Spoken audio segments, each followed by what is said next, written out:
Hi everyone, Darren Hunter here. I'm with Michael Sands, and this is the Outsourced PM Podcast show.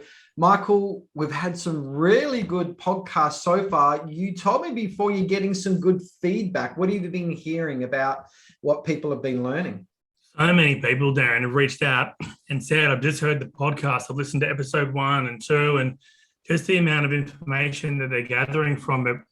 They never actually realized the ins and outs of working with a virtual assistant, complexities around it, how I did things, how other people doing things, and the amount of calls, Darren, we're getting is just ridiculous. It's like we've opened up Pandora's box, and everyone is seeing the light that there's better ways that they can be doing their business and have more time for their clients. Yeah, I've seen your calendar. Certainly, people are been booking in, and certainly on the podcast here with the, you can go to hello@teamsbydesign.com and book in to speak to Michael.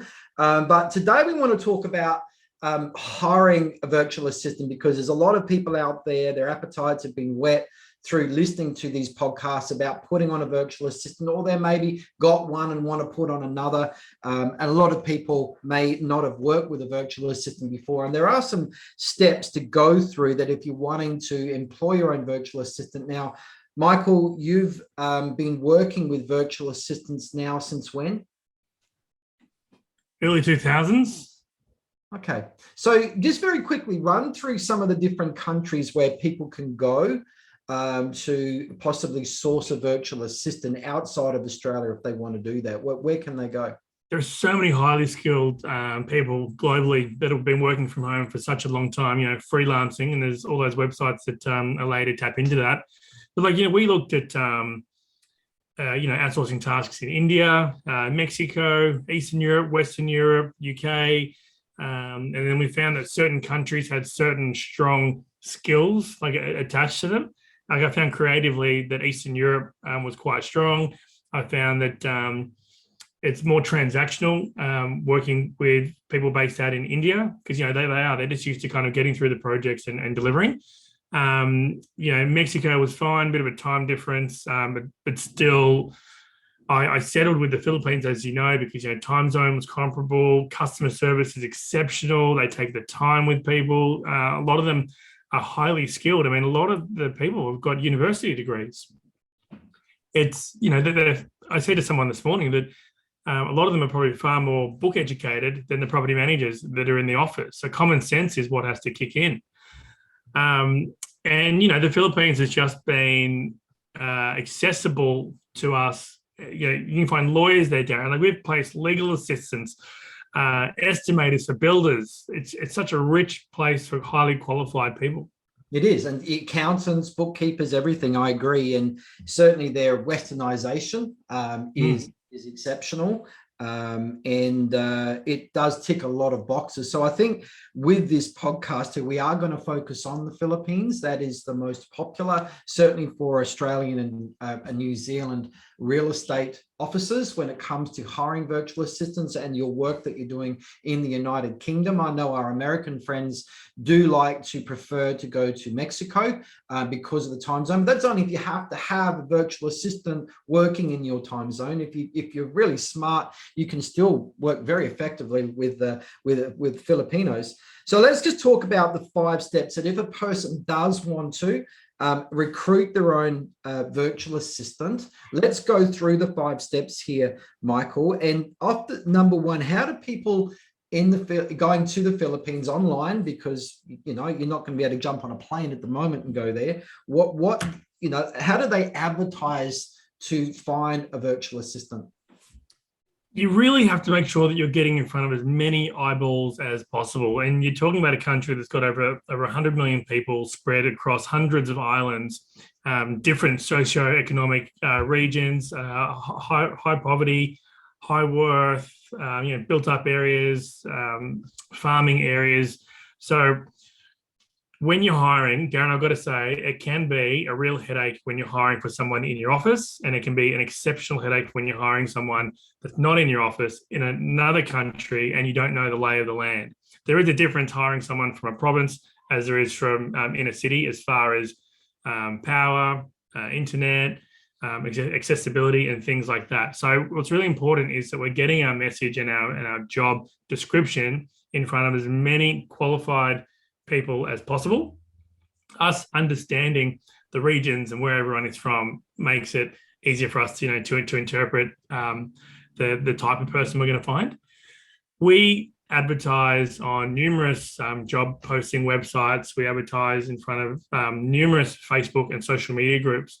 Darren, when we post a job, it gets listed in front of somewhere between 1 to 1.5 million people. Wow. Right, that are active on Facebook, spread across different groups. That in itself has its own problems. So I would just encourage anyone that's looking to go and start advertising to find a VA out there in the Philippines. Research, know the lay of the land, know the groups that you're targeting into, because that will make a massive difference to your search criteria. And I know the Teams by Design Messenger gets a lot of traffic from those ads, right? And probably the most traffic that I've seen, and your team manages that really well. But just to know, if you are going to do that and you're able to put your ads in front of, millions of people, then you're going to get a lot of messages that you need to sort. So let's just move to that now. So step 2 is, once you've got people that have inquired, 10, 20, 50, what are some tips around sorting those applicants out? One of the things I noticed when applications were coming in from a very early stage is they all use the same, not all, so many people use the same word template for a resume. And I noticed that they don't all put what's relevant and their basic skill and their general skill sets of what they would excel at on there. They put on their resume schools that you never would have heard of before, Darren, universities you wouldn't have known are in existence, suburbs and cities that you would have to Google on a map to find where they're located. So I think for anyone looking to recruit a virtual assistant and they get flooded with resumes, you're going to have a hard time dissecting where they're from unless you put the time into research. Again, like we know where everyone is located, and we know the schools and we know all that information, but that's come with experience. That we then need to identify, okay, well, on the resume they've given us, is there enough information there to make them qualify for the role that we're looking for? And like in Australia, like in New Zealand, like in America, like in the UK, no one is really taught how to put a good resume together. So we have to make some awareness around that. And you're looking for attributes. You're looking for skill sets that would be convertible into real estate, because you're not going to find a unicorn out there, very rarely would you, that has Australian or New Zealand or UK or American real estate experience. So you've got to start looking at their previous history, previous experience. They're not known on their resume for putting their best foot forward. They're not people that really stand up and say, "Hey, I excel at these tasks," until you get them into an interview. But if you're getting slammed with all these resumes, you need to work out what is the best resume. How do I figure that out? We have tricks, Darren, on our job adverts where we have random questions like, what color is your favorite unicorn? Or what's your last book? Or what motivated you from a movie scene that you've seen in the last 10 years, right? Just randomly in there. And we also tell them they've got to message us in certain pages and so on, so we know they're paying attention to the ad. We also now use a funnel system of a series of questions. Like when people go to apply, they've got to answer about 30 different questions. They've got to upload certain test results. There's a number of things that they have to do. And then when we get that information, Darren, we then have to sift through that. We ask for audio files, video files, previous experience. Let's go into that, Michael. Let's talk about that, because step 3 is now running the tests. And I know that you guys, for all the experience that you've got dealing with so many people over so many years, you've got a set rigid system of the tests that you put people through. And this is from your experience of all the trial and error and problems that you had in the past. So let's talk about in detail. Let's go through exactly what these tests are. Some of them are, I guess, would be simple common sense tests like typing speed, accuracy, typing, because that's important. Spelling. We have attention to detail tests. We have the obvious disc profile tests, which is interesting. I mean, you can learn a lot about a disc profile. So sometimes people answer questions differently and more uniquely. We also have like a strengths test, Darren.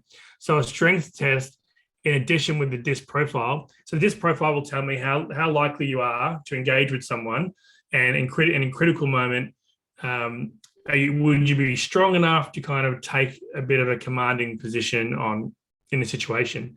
We also have a strengths test, which tells us that in these critical situations, are you a decision maker? Are you someone that needs leadership to follow? Are you someone that is more empathetic, sympathetic? So we have this test that gives us 100 of your attributes, and we look at the top 5, top 10 of them, and then that helps us say, okay, well, you're best for a phone role. You're best, in a creative environment. You're best for a non-speaking role. You've got good admin skills, but maybe you're too shy or too scared to be on the phone. And the DISC profile alone, if you're doing that, I think it's a waste. It's got to be done with a strengths test. You need to understand it and be able to interpret it. Darren, there's a number of books that people want to know, the Audible books for how to interpret the strengths test. It'll take you a few hours to really get your head around it, but worthwhile doing. And so once we've gone through a series of tests, we then do audio tests, so voice tests, listen to accent, clarity, pace, speed of voice. We also look at video, because we want to see that if you're doing Zoom with your virtual assistant all the time, or they're meeting with clients, you want to make sure they present well. You also want to make sure that they have a clean work environment too. So we do some assessments on where's their computer set up, how many screens they have, what's the speed of the computer and the RAM and everything that's important there. And Darren, to do that, we actually do a Zoom with them, and they have to share their screen live, and they have to test their internet speed several times throughout the interview. So we see that they have consistent internet speeds. We also need to see their actual workplace. So they open up their computer specs. We need to see that. So we don't just rely on them telling us. We need to see that also. Well, what's important, the computer specs? Why is that important? And internet speed as well. Let's talk about that. Yeah, I mean, the computer specs are really important. Darren, I know you're like me. We have multiple screens. We have a series of tabs open. I know you've got a special program that helps with your tabs, but I would have 40 tabs open across 2 or 3 screens. And to do that, the computer needs to be able to have enough RAM and a good processing speed so that it's not shutting down all the time. Also, I don't think that real estate can really be done with one screen either. We offer our team members interest-free loans when they need to upgrade their computer specs. If they need new microphones, we'll provide that. We really kind of help them to make sure that the right candidate has the right tools to be working with the clients. But of course, Darren, sometimes our clients need, our team member to have more screens or a faster computer for whatever reason. And so the clients typically chip in there and help. The internet speed is also important, but, mine is 100, let's say. A lot of the people that we interview is like 1,000. It is just insane. But also, you're not going to get those type of speeds in provinces. They're in built-up areas. But the internet is insanely fast. You can get dropouts depending on where they are, and you kind of factor that into your day-to-day. Once the candidate has done all the series of tests, and we've now, our HR team, we've kind of gone through and said, yes, out of these 400 applicants, here are 5 that we're going to look at interviewing, right? Those other people that have applied doesn't mean that we're knocking them back from other roles. We're just trying to find the best of a bad bunch. Darren, it was like when Dennis and I went over to the Philippines 2 years ago when we were putting on the Reva course over there, the real estate virtual assistant. The idea was to educate as many virtual assistants in that room as possible on real estate, and for us to find the very best people in the room, knowing that maybe out of a full room, we're only going to find one unicorn in there. And we did. I mean, Beth, right? She's been with us for two years now. Yeah, and she's a brilliant executive assistant for me. I'm really, really blown away. You're right. It is. And you know what? Like I was talking to someone yesterday, and they were saying they were talking to another virtual assistant company, and that they could give them a virtual assistant that is good with graphics, social media, bookkeeping, accounting, admin, attention to detail, one person. Darren, I can't even find someone in office that is great. You're analytical, and those are like, the creative. Where, yes, you can. I'm thinking, I know I sit on the outside of what you do, and I'm thinking that's impossible, knowing with our team that we've got a graphic artist, and we've also got a social media person. We've got people specialized in those roles, but boy, oh boy, trying to do several roles, I don't think that's possible. It's also capacity. People have a misconception that they'll hire one virtual assistant and then all of a sudden they'll slam them with 80 hours of work in the week. So then they don't have to. You're a business owner. You are prepared to do 60, 70 hours, but you're not going to find that unicorn. So part of our process in recruiting, Darren, is working out that this person, out of the 10 tasks that you need done, they're going to excel at the 7 or 8 or 6 of those tasks. They'll do that really exceptionally well. And then we're able to also provide, if you needed graphics and social media, we have that team. We can do that ad hoc for people. So it's, again, when you are recruiting, when you're out there doing this on your own, you need to take all this into consideration, hiring for the skill that you need, and the experience, and know that you're going to have to put some time in to train them. All right, so let's just keep on moving. This is a funnel. We've got lots and lots of people going in at the top, coming down. We're sorting through the applications. We're now running the test, which sorts people even further. So we got less people than when we started. Now we're moving to interviews. And you said the best way to start, Michael, is with group interviews. Tell us about that process. Yeah, so we typically would do a number of group interviews because we want to see how people interact in a team environment, because everyone's working from home and remote.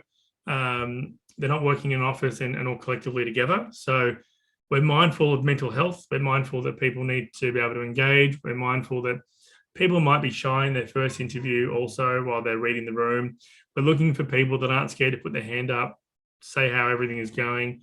People who can interact in a group setting, very important, because again, they're meeting with multiple different clients and tasks and team members and staff. From that, which we pay really close attention to, and it's okay if people aren't so much jumping their hand up. We're watching their body language. We're watching how they contribute. From that, we then arrange one-on-one interviews with the team. So they go from a group to a one-on-one. And then from that, if we're happy from that interview, then they go into a meeting pool. So a meeting pool is when we go to introduce potential team members to a client, we try to have in a meeting pool between 2 and 5 people, so the client can get a feel for the type of candidate. Now, Darren, once we've done our interviews and we've selected people into the meeting pool, I am happy to employ every single one of those people. Like, I will employ them. I'm happy to place them. It really becomes now a personality test with, would this person get on well with your office? Are they the right fit for your team? Because you're not always going to find someone that's going to gel with the team. They may have everything you need, the attributes, but for whatever reason, it's not going to gel. And that is okay. So we try to find different personalities with great skill sets, ability to learn, coachable, and so on, so that the client has a choice. I think where people fail when they're doing this on their own, Darren, is they're not going through a joint meeting process. They're only doing interviews individually, one-on-one. And sometimes people would just say what you want to hear. In that, it's very easy to fall down that trap. And so it's harder to pick up the BS. Yeah. So just in summary again, step 1, we're advertising the job position. Step 2, sorting out the applicant. Step 3, we're then running the tests. We then move to group interviews. And from there, it's the one-on-ones. Is that right? Yeah, correct. Yeah. Okay. So then we're getting pretty much down to the point, like any recruitment position, whether we're recruiting locally as well in Australia or New Zealand or the UK, of course, it's now decision time from there.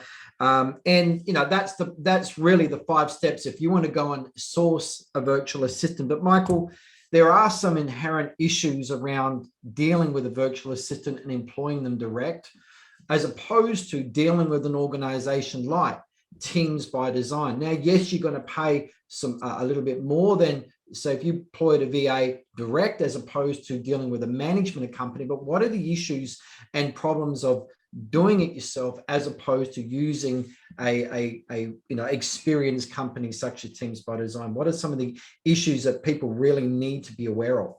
Yeah, I think when you touch on paying a virtual assistant, people don't be lured by cheaper alternate costs, because Philippines has a minimum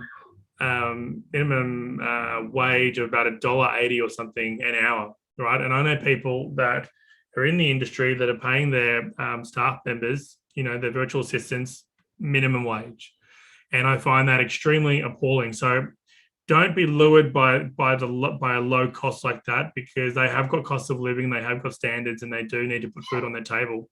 Also, too, you need to take into consideration things like other incentives, and like medical insurance, when they're sick, if they're going on holiday, and so on. So these are all prices that you need to factor in. Yes, going through a recruitment agency is a little bit more expensive, but you get the weight of like recruitment teams, that we have a HR team, we have quality assurance team, people that listen to every single phone call and make sure that the message, the empathy, the sympathy, everything is as it should be. We've got team leaders for each region. So Australia, New Zealand, UK, we have people that oversee the team. We have supervisors that then oversee the entire team. We have accountants, bookkeepers, we have graphic artists, social media experts, video editors, website experts. So when you're dealing with a company like ours, Darren, you're tapping into so much more than just a single individual virtual assistant. Then, Darren, you've got to manage that assistant. If you're going on your own, you got to manage the assistant. You've got to be mindful of cultural awareness. You've got to be mindful how to teach, coach, train, give the attention, the communication, everything. We have all that built in. We have chat platforms, communication. We have all that, but that's what we do, Darren. We're the experts in it. So, Michael, let's say a person's managed to go and get their own virtual assistant. What if that person's sick or wants to go on annual leave, or has to go on leave? What do they do as opposed to what can Teams by Design do?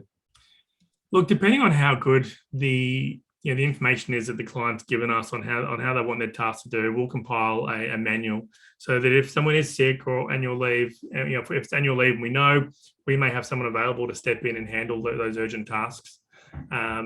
We, depending on the size of the company, they may have 1.5 or 2 people working on their team, and so in which case you've always got someone there operating. Our team leaders know what the tasks are that are being done. We can help redistribute that. If you're going alone and someone's sick, Darren, recently there was a typhoon in the Philippines. I know a lot of people that were going direct, and they've lost their team member for 2 months. Yeah, the typhoon was a real hit there, and that would be a problem for people in that situation. It's also understanding, more often than not, if there's going to be a power outage, the team members know. We have a number of team members that have got power generators. We're trying to encourage more to get power generators in case, power goes down, gets wiped out.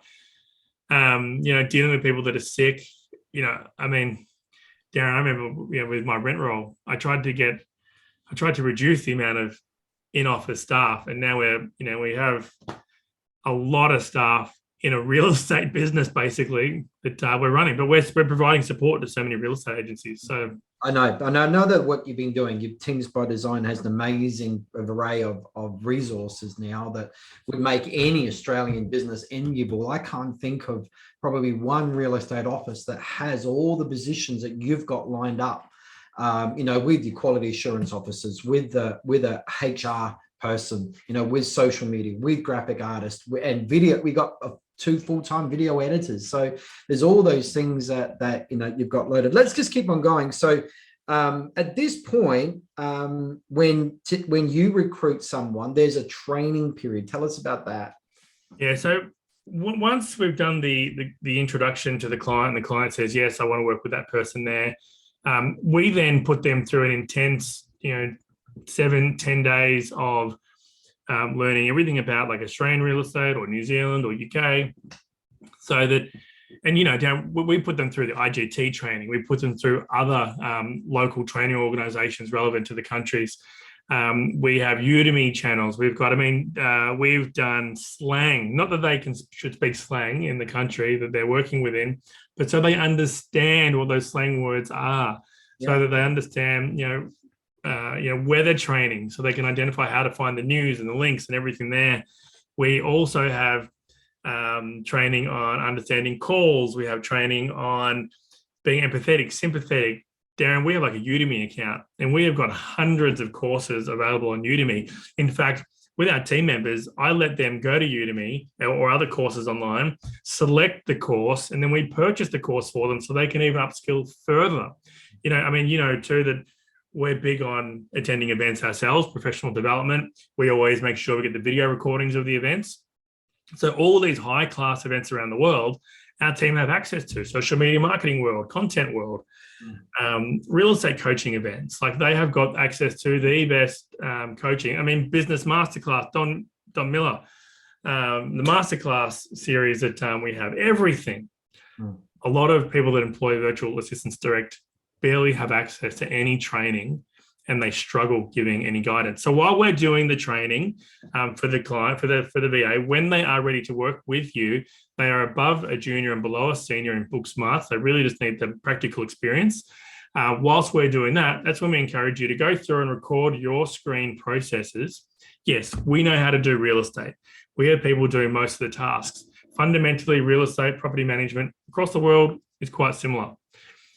But we don't know how you do real estate. We don't know where you save documents. We don't know your nuances. So we need you to record the tasks we're doing for you exactly how you want them. And then when we go to start them, we'll do a live, like a Zoom with you, to make sure we're doing it in the right, saving things in the right place, leaving the notes in the right place, and the notes to your specification. Darren, believe it or not, most officers write notes differently. And we want to make sure the notes are clear and concise. And then when they're going live, they've got a great understanding. Now, it probably will take, it's not going to be an instant fit like anyone in your office. There's going to be that awkwardness, where's the bathroom? Where's the water cooler? Where's the fridge?